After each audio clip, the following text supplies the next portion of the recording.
Hello and welcome to Wellbeing Centre Wales. We're going to do a series here on student survival. So we're going to have a week of student survival, and between us we've got a lot of experience in this. My name is Mike and I'm a life coach and hippie dad, but no hair, as you can tell. And this is... I'm Meg, I'm Mike's daughter, and I'm a third year music student, so I've got lots of student experience. Well, that was very university challenge, wasn't it? Okay, so what we're going to do is we're going to go through a series this week, and some of the topics that we're covering are, we're going to go through stuff about money, what to do when the money comes in, and how to keep as much as possible and not pay a lot of interest on debt and stuff like that. And Beck, what else are we doing? We'll be giving some kind of tips of things that are good to bring along to uni that really helped me, and we're also going to be giving a cooking lesson one day this week with some kind of basic guide on how to do some dishes, and we've got some fun stuff in store. Excellent, so it should be fun. So check out all the other videos, like and subscribe this, and give us a thumbs up because we need all the encouragement we can get. And stay tuned for some fun. Take it easy. Ta-da! Bye! Hello again, and this episode we're talking about food and cooking utensils and so forth. And this isn't just like some attire I decided to wear. And Meg, do you want to say anything about what we're doing today? Yes, so first of all, I'm going to go through a book that I found really helpful throughout my time in uni. I'm going to talk a little bit about what's in that, why I think it might be a good purchase. Then Dad, I'm going to go behind the camera, and Dad is going to be doing a little bit of a demonstration on some of the equipment that might be useful to take to uni, and he's going to go through how to chop up some veg, and we're going to talk about how to cook a dish. So absolutely, that sounds exciting. So you can have some chef tips here, because I was a chef trainer for quite some time, and we're going to go through some basic equipment. Then we're going to go through some very simple ways of cutting stuff up. We're going to end up with a meal, and we'll talk more as we go through it. I think that's pretty much everything, isn't it? Yeah, I think that's everything. Excellent. So this will be very interesting, the way that we go through the different sections. So watch out for those smooth transitions between the scenes. They'll go smoothly, won't they? Oh yeah, oh, very absolutely. Smooth. Okay, so ta-da. Bye. Why am I with? Even though I got different types of oils, I'm just going to use a very plain sunflower oil.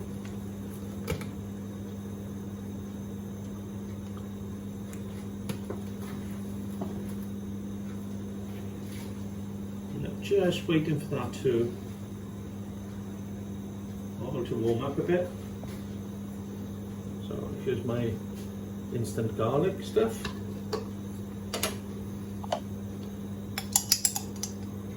A teaspoon of that.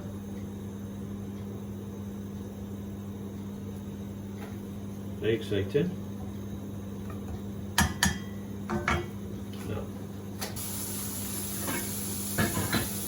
What I'm doing here is I'm separating the butternut squash. I want to show you something. I've removed most of the peppers, and what's going in there is the onions and mushrooms. There's no peppers in it, so I don't want to spend a long time taking them all out. Just give that a bit of a stir around. So, use imagination, pretend there's no peppers in there. And so this is once that gets soft, now it goes sweating the veg, but so we're going to say lightly frying it, just rest on there. And this is a good time to add some herbs, so these herbs first. Generally, I don't measure. I just like to cover just over half the base. Depends on the rest of the volume. And the reason I'm not measuring is I don't normally, and I don't think you will. So even though recipe's called for it, so there's a bit of oregano in there. I would normally put both together, and here's the smoked paprika. I'm just showing you basically how much to put in. I'm just going to stir that in. Now you obviously can't smell this, but let me ask Meg. Meg, how does that smell? Delicious. So turn the heat all the way up.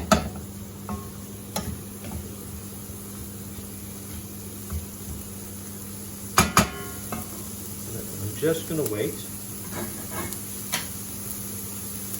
Well, that goes a bit soft. The reason I don't keep stirring everything like a madman is because the heat will rise. If it's touching the bottom, and the heat will rise anyway, I want the stuff to start cooking, and if I just keep stirring it, it won't cook as much. Now, the residue on the bottom, that's all fine. So the herbs. I'll just say quickly, this smell of olive, garlic and onion cooking, if you're cooking this in Horde, it's going to make all of your flatmates come in and go, ooh, that smells nice, what are you cooking? It happens pretty much every time I did this. While we're waiting for that, Meg, do you want to say about cooking? Is it quite a social thing to do? Yes, definitely. I mean, in my first year, I think it was a group of us in Horde who naturally became friends because we always cooked at the same time, so, you know, every evening we'd go in at sun, sort of, you know, chop it up together, you the whole together, and then you will end up eating at the same time. It's a really nice way of sort of bonding with flatmates, especially in the early days, because it makes natural conversation as well. You haven't got to be thinking about things to talk about, just talk about food. Nice.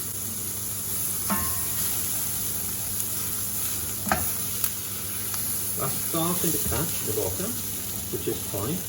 Now, I won't be adding any wine to this. I'm cooking this myself. I may do, but I'm not going to on this occasion.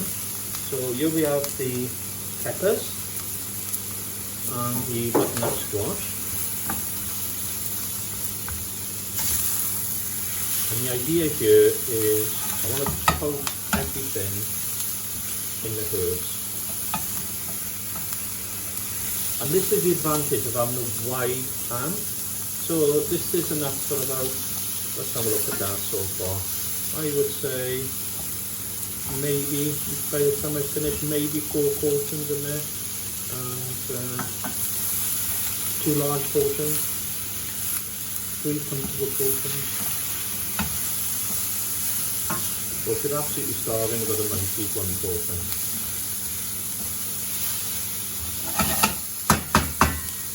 Okay, so the next thing I'm going to add is bouillon.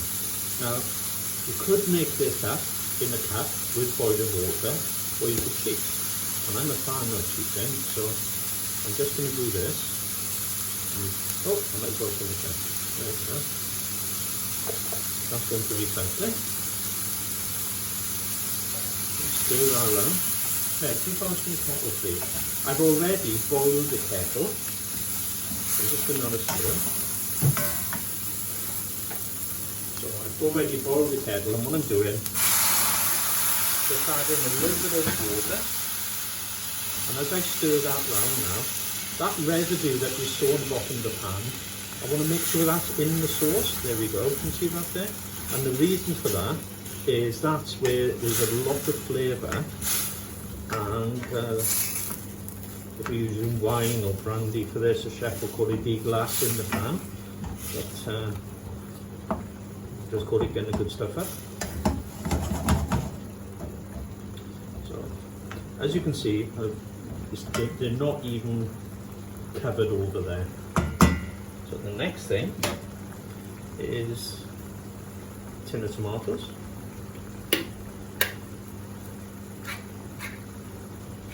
And they're already chopped, so just add them in. For recycling. And then we'll just stir this in.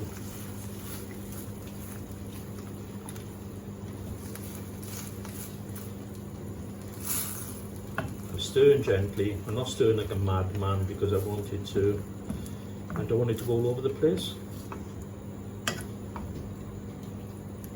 So here we are.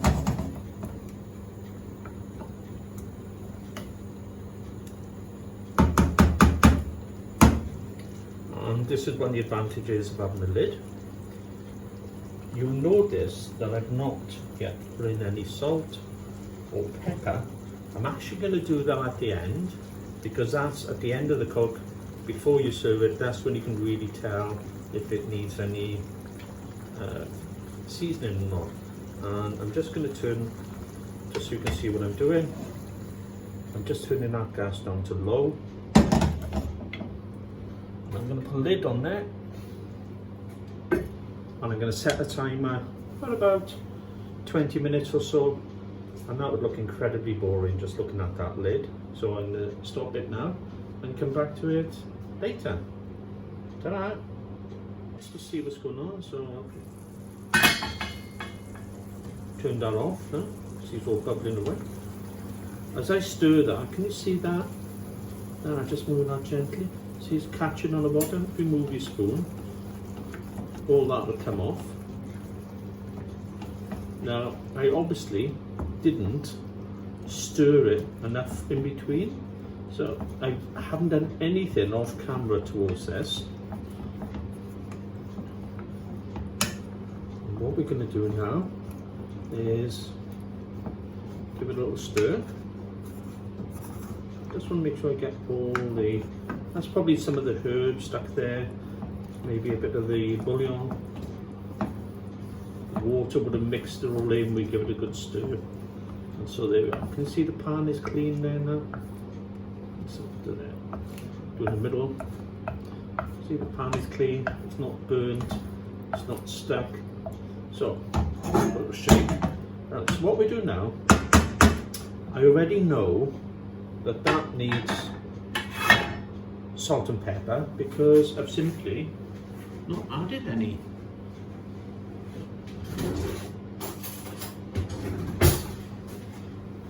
So I've got a spoon and you taste it. So when you're tasting things, don't necessarily taste the lumps, taste the sauce. Okay, a little tip there. Well, I'm off camera, you don't see that going into my gob, so let me just taste that. That's very nice, but it does need some salt, so I'm going to put a bit of salt in there.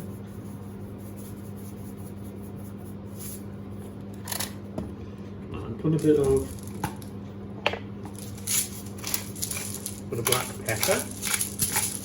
Now, I like this sort of black cracked pepper. If your pepper looks more like those little white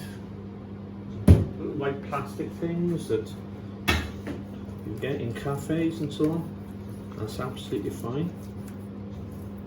So I'm just going to give that a stir in. So this is why I call it red stuff. Now, if I had mince in it, just give it a little press just to see how cooked it is, and that's cooked really well. If I had mince in there, that could be going into a lasagna, or if it was mince, it wouldn't have those big lumps.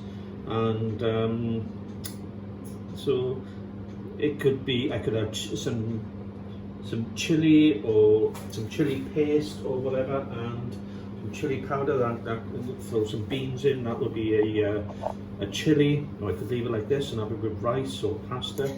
So I've just seasoned it, which means I've added salt and pepper. So now I'm just gonna try to get some sauce there. Get some sauce. And I'm just moving that around in my mouth so I can taste that. That is really nice. That is done. And so earlier I showed you portions. So if I give that a shake, if I can break that up in half, you can see that's 2 massive portions for people. Or if I do that in quarters, you can see that's a decent portion for 4 people. So you saw the amount I put in there, a couple of onions, mushrooms and peppers, part of a butternut squash, half of a small butternut squash, and so I've got 4 meals there. So what you could do is you could put them in little plastic tubs, you could freeze them, you could leave them in the fridge, and so that's a couple of meals sorted out. If you froze 2, you could have 1 tonight, you could have 1 when you cook it, with chips, rice, pasta, whatever you're going to have, jacket potato, whatever it is. And you can have another one in the fridge for maybe tomorrow night or another night, and then you can freeze 2 for next week. So it will just save you all that washing up and all that cleaning, because you can just get it out and defrost it, and you know it's really good stuff. So that's pretty much it at the kitchen end. So I'll take this out, and me and Meg are going to have that for our tea. Ta-da! Hopefully this has been useful for you. You've seen some of the basic equipment that will be useful and helpful. And it's useful and helpful whether you're going to uni or your first home or whatever the situation is. And how to use a knife, how to just cut up some things straightforward like an onion and mushrooms. And you can use the same principles in pretty much most things. And it'll just give you an idea, and it should give you confidence to tackle cutting up a few things in the kitchen, and how to cook a very simple meal. So that red stuff, as I call it, is a base sauce. So if you didn't have the peppers in and the butternut squash, you could add pretty much whatever you wanted to that in a savoury item. And that then could be the basis of a cottage pie, just get some mashed potato on the top. It could be the basis of lasagna, get some sheets and a bit of cheese sauce on the top of that. And or you can add some curry powder, you could add some beans, you could add some chilies or chili paste or powder. So being able to just make that one dish means that you can take in different directions and it can be different sauces. What do you think, Meg? Yeah, I completely agree. I think it can be very easily adapted, and that probably makes up 60 to 70% of what I cook in uni, that basic sauce. And, okay. Yeah, so very handy. And before we go, what's your tip? What's your tip all about what we're doing here? So my tip today is slightly different to what we talked about, but something me and Dad talked about off camera. Off camera? Is not to worry about your skill level or kind of feel embarrassed if you don't know how to do things. So for example, I was talking about the book that I mentioned earlier, the Not Students, and it says it's got, for example, a recipe of how to make a fruit salad, and the fruit salad recipe is get a carton of juice, cut up some fruit and mix it all together.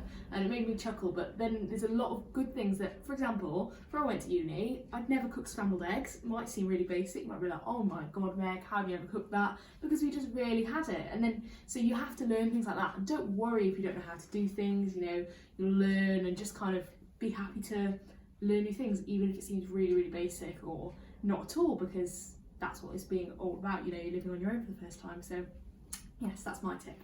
Excellent tip, excellent tip. And so have a go and experiment and see what happens. So my tip is taste the food.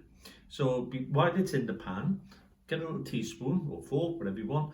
Teaspoon's great because you actually want to taste the sauce. The sauce has got the flavour, so taste the sauce and just think, that's very bland. I will throw some herbs in there, some salt or some pepper, or a bit more curry powder, or whatever it is that you're going to throw in there.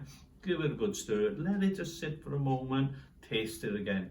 And if it tastes just right, then you eat it. And it's better to adjust it when it's in the pan than sit down for your tea and think, oh, this is crap, or this is bland, or I'm not making this again, it's yuck, you know. And so that's pretty much my tip. My tip is taste it and adjust the flavouring. So a bit of salt, a bit of pepper, a bit more herbs, or whatever the ingredients is, before you throw it on your pasta or chips or whatever it is that you can have.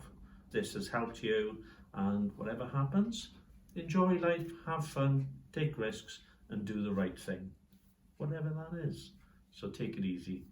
Ta-da. Bye. Bye. There we go. Oh, this has been so much fun.